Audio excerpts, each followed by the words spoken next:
বেশি পাকনামি করেন, আপনারে ঘুষায় দাঁত আলাই দিব। মালিক হইছেন তো কি হইছে? মালিক মুলিক আমি ডরাই? আমি ইমরান, ঠিক আছে? আপনারে পাকনামি করতে কইছি মিয়া, ফাজিল। তুই পাকনামি করবি কেন লেগা? তুই এই ক্যাশে হাত দিছস কেন লেগা? এখন কি হিসাব তুই মিলাবি? আমি হিসাব মিলামু, তুমি বাইরেও দেখ কোনে কেমনে হিসাব মিলাই। ফাউল। আরে রাহেন না, কি শুরু করলেন আপনারা? কাস্টমারটাকে বিদায় করেন, তারপর আপনারা ঝগড়া করেন। এটার দাম কত এটা কোন? এই লাইটটা ভাই 550 টাকা। ও আচ্ছা, 550 টাকা। তো আমি তখন 500 টাকা নিয়ে আসছি, 50 টাকা নাই, তো এটা রেখে দেন, পরে নিমনে। আরে সমস্যা নাই, আপনার লাইট পছন্দ হয়েছে আপনি লাইট নিয়ে যান। আপনি 50 টাকা পরে দেন 500 টাকা দেন। কি রে ভাই, এইটা আবার কোন ধরনের বাটপার? 550 টাকার লাইট, হেডা আবার 50 টাকা বাকি রাখতাছে। এই 50 টাকা কি আর কোনোদিন দিবে? আচ্ছা ঠিক আছে, তা ধরেন। ঠিক আছে ভাই, থ্যাংক ইউ। হ্যাঁ, আসি। তুমি যে এইটারে যে বাকি দিলা, এটারে তুমি চিনো? লোকটা তো সুবিধাজনক না, যারা তারে বাকি দিয়া দাও। চিনো না হুনো না, 50 টাকা দিয়া দিলা বাকি। দেখতে তো লাগে চোরের মতন। 50 টাকা গেছে। আমি থাকলে এই মালটা 650 টাকা বিক্রি করতাম। ঠিক আছে।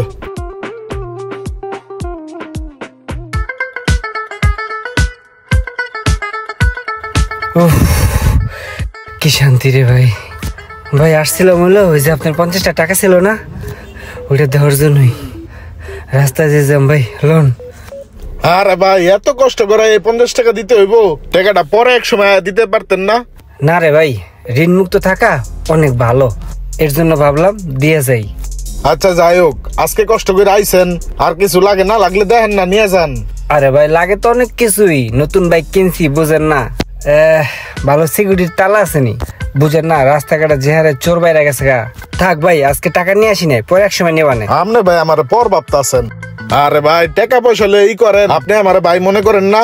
আপনি আমার ভাই মনে করে নেন, পরে আইয়া দিয়ে যান। ভালো তারা আছে, দাঁড়ান দেখাইতাছি। এই লোন, এটা দেখেন, এটাও ভালো, আরেকটা আছে দেখাইতাছি। এই লোকটার যে আসলে মতলব কি কিছুই বোঝা যায় না। দোকানে আয় ঠিকই, কিন্তু টাকা লয়ে আয় না, আবার মালপত্র লাগে। এই বেড়ায় মনে হয় নিজের অনেক চালাক মনে করতেছে। মালিকে না বুঝলে কি হইব? আমি কর্মচারী, আমি ঠিকই বুঝি। তাহলে ভাই এগুলো কত করে? এগুলা ভাই 1500 টাকা পিস। 1500 টাকা করে নে। তাহলে একটা কাজ করেন ভাই, আমার দুটা তালাই দিয়ে দেন, কারণ দামি হুন্ডা তো, একটা সামনে লাগাবানে একটা পিছনে লাগাবানে, সিকিউরিটি বেশি। ঠিক আছে, সমস্যা না, আপনি নিয়ে যান, পরে এসে টাকা দিয়ে যান। গেলাম। আবার আইসেন। ঠিক আছে, আসসালামু আলাইকুম। বাটপার মানুষের লগে হাত মিলাই না। কর্মচারীটা জানি কেমন স্বভাবের। বুঝছেন কিছু? দুইটা তালা লইছে, একটা সামনে লাগাইবো, একটা পিছনে লাগাইবো। ওর কাছে প্রতিদিনই টাকা থাকে না? না, আমার কাছে তো ঠিকই টাকা থাকে। হইলো বাটপার, আপনার টাকা মাইরা দিব। বড় কোনো দান্দা খুঁজতেছে, বুঝেন নাই? ওই তালা লয়ে ভাগছে, আর জীবন আইব দিকে। আরে কি কইতাছো? তুমি যা ভাবতাছো তা না। বেড়া একটা নতুন হুন্ডা কিনছে, টুকটাক জিনিসপত্র লাগতেই পারে। আর টাকা কি মানুষ সবসময় সবার লগে লয়ে লয়ে ঘুরে? হ্যাঁ দিব না, আগ করে বয়ে থাকো। দিয়ে দিব। তোমার ব্যবসা যাবো চাঙ্গে, ব্যবসা বুঝে না, ব্যবসা করতে আইছে। ভাই এই যে আপনার আগে 3000 টাকা, হ্যাঁ রাখেন। আর থ্যাংক ইউ ভাই উপকার করার জন্য। হ্যালো,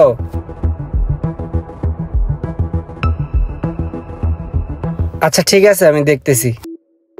কি ভাই, কোনো সমস্যা?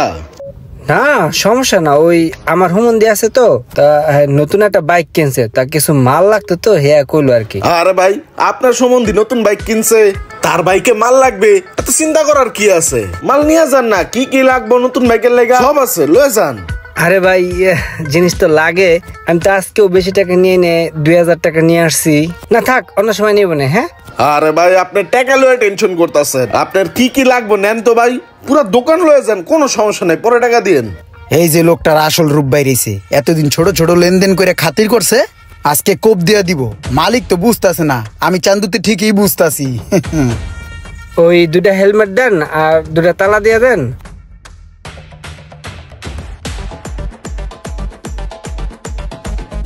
মালগুলা বাকি দেওয়াতে খুব উপকার হইলো।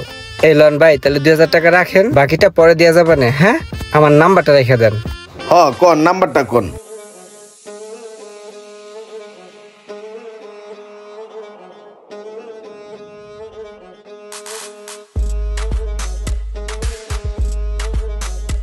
এই বেড়ারে এতগুলা টাকার মাল বাকি দিয়ে দিলেন, বেড়ারে তো দেখতে চোরের মতন দেয়া যায়। আমার তো আগের থেকে সন্দেহ হয়েছিল যে ঝামেলা পাকাইবো। ওই বেড়ায় যে একটা নাম্বার দিয়ে গেল, ওই নাম্বারটা কি তার নাম্বার নাকি অন্য কারো নাম্বার, একটা কল দিয়ে দেন। আমার তো সন্দেহ হয়েছে আগের থেকে, আপনার দিছে বাস। আপনার ডায়ালকৃত নম্বরে এই মুহূর্তে সংযোগ প্রদান করার নাম্বার বন্ধ।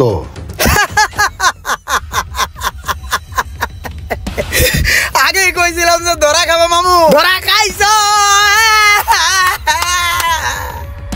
তোমার আমি আগেই কইছিলাম ওই বেটার আমার সন্দেহ হয়, এইভাবে ব্যবসা করো না। 2-4 দিন একটু ভালোই সম্পর্ক করছে, বাকি নিছে, বাকি টাকাগুলো দিয়ে দিছে, বড় একটা ডান মেরিয়া কোপ দিয়ে চলে গেছে গা। 30,000 টাকার মাল লয়ে গেছে গা। এখন বুঝো চুলকাও মিয়া, ব্যবসা করতে আইছে। নাম্বার দিয়ে গেছে, বন্ধ বন্ধ। লোকটা এইভাবে বিশ্বাস ভঙ্গ করে বাটপারি করবো বুঝতে পারিনি। রোমান যে দোকানের লোকেশন দিছে এইটাই তো মনে হয় সেই দোকান। আসসালামু আলাইকুম, আপনি সোহাগ ভাই না? ওয়ালাইকুম আসসালাম। জি। আচ্ছা, আমার ছোট বোন জামাই রোমান আপনার এখান থেকে কিছু মাল সামান আনিছিল, ও আসলে টাকাটা দিয়া যায় নাই। হ হ হ, ওই বাকি নিছে। আর ওই যাওয়ার পরে তুই মোবাইলটা বন্ধ, ওই তো একটা বাট পার, ওর পাইলে ঘুষামু। একদিন না একদিন ঠিকই ধরা পড়বো, আমার চোখ ফাঁকি দেওয়া অসম্ভব। 2-3 বার চল্লি বললি কইরা হ্যারে বলদ বানায়া সব লইয়া ভাগছে। আসলে উনি যে কথাটা বলছে না, এই কথাটা আসলে ঠিক না। ওই দিনকে আমার ছোট বোন জামাই মাল নিয়ে যাওয়ার সময় মনে করেন যে পথে অ্যাক্সিডেন্ট করছে। আর ওই যে মোবাইল বন্ধর কথা বললেন না, ওর মোবাইলটা ভাঙিয়া চুরমার হয়ে গেছে, যার কারণে ওর মোবাইলটা বন্ধ ছিল। আজকে আমি ওই টাকা দেওয়ার জন্য আইছি। এই যে ধরেন, আপনার এখানে পুরো টাকাটা আছে, আপনি বুঝে নেন। আসলে কি ভাই, উনি যাওয়ার পর থেকে ওনার মোবাইলটা বন্ধ ছিল তো, তাই আসলে ও এগুলা বলছে, কিছু মনে করেন না। না আচ্ছা ঠিক আছে, তাহলে ওর জন্য দোয়া করেন। হ্যাঁ, ভালো থাকেন। ওকে। অনেক সময় আমরা মানুষদের যাচাই না করেই খারাপ ভাবি, কিন্তু যাচাই বাছাই না করে তাকে খারাপ ভাবাটা ঠিক না। ভিডিওটি ভালো লাগলে অবশ্যই শেয়ার করে দিবেন প্লিজ।